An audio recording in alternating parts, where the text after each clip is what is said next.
Jeff here again. And yeah, tonight I think I wanted to talk about, I was doing some research for a project that I'm working on. Actually, a course I'm taking with Joel Bauer, and we have an assignment to do, and I was looking for some photographs. And as I was looking for photographs, I came across a photo from, I believe it was 2006 or 2007. It might have been 2007, where I was in New York City at Seafarers for a New York Power Team meeting. And you remember me talking about back in the day how I was that guy in the back of the room, and one day I wished I was the guy in the front of the room. Well, I found that photo. And I don't know how to share it with you right now, but I think I'll probably post it in, afterwards. I'll just post it in there. But it was with Nava, who was passed on many years ago, and I remember when I sat there listening to her. Actually, I watched her read my short story, "My Mother's Mango Tree," for the first time that I'd ever had anyone read it. Usually I would be the one to read it, and it just brought back so many memories. It brought back, because back in that moment, that particular day, I had so many doubts. I had retired from my corporate job, and wasn't things didn't exactly go as I planned that first year, and I was having some doubts, trying to figure out whether or not I made the right choice, because I really wanted to help people, and I didn't know that what I was going to do, what I was doing was actually helping.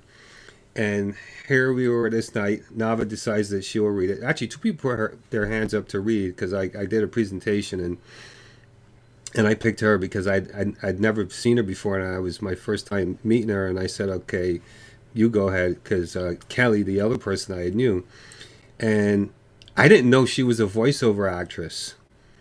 And she read this Mango Tree story like it was a Walt Disney movie.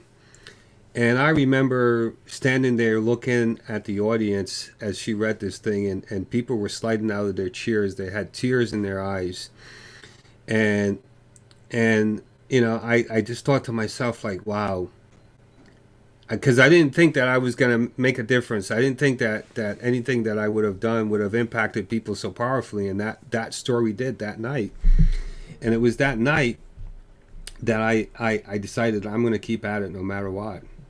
Here we are 20 years later, and I'm still making a difference for people. As I was looking for these photos, I also came across some from last year, New Jersey and Florida, with the gratitude movement, and looking at people that their lives have been transformed because I had the courage to say yes to an idea or something that showed up for me, and that was to start this daily gratitude movement, and to see all these people from all around the world.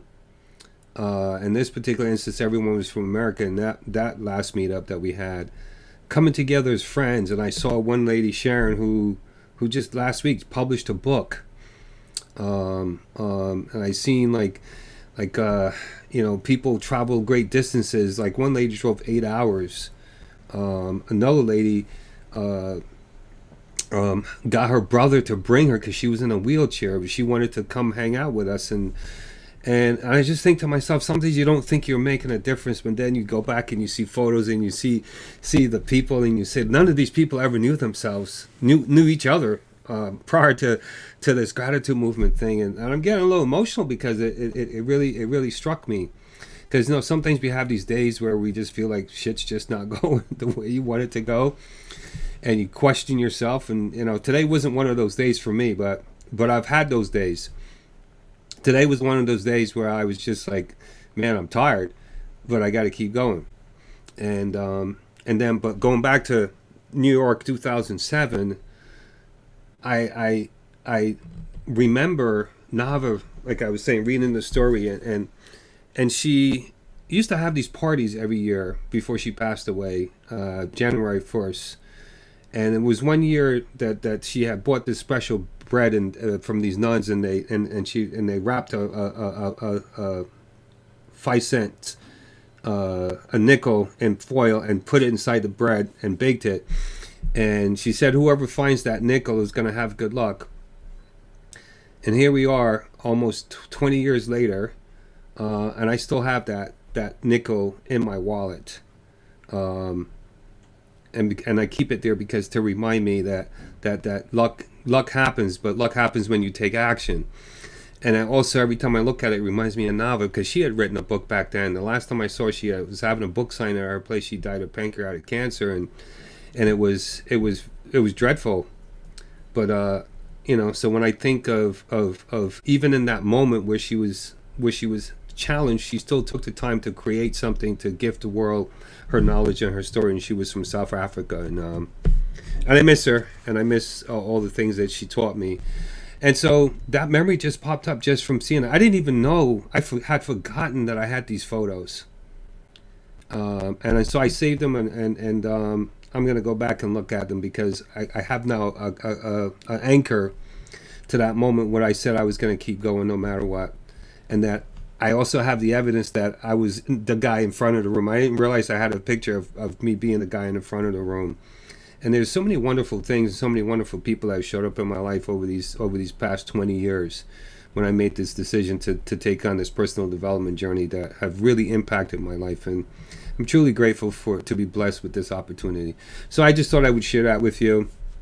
Uh, no particular highlight or anything today. Just a memory that really touched me, and brought me to tears in a moment when I saw it, because I got filled up with the emotion and the memories of that moment, and what it felt like, and what it really means to step out of your comfort zone and go make a difference for other people. So have a wonderful day. I'll see you soon.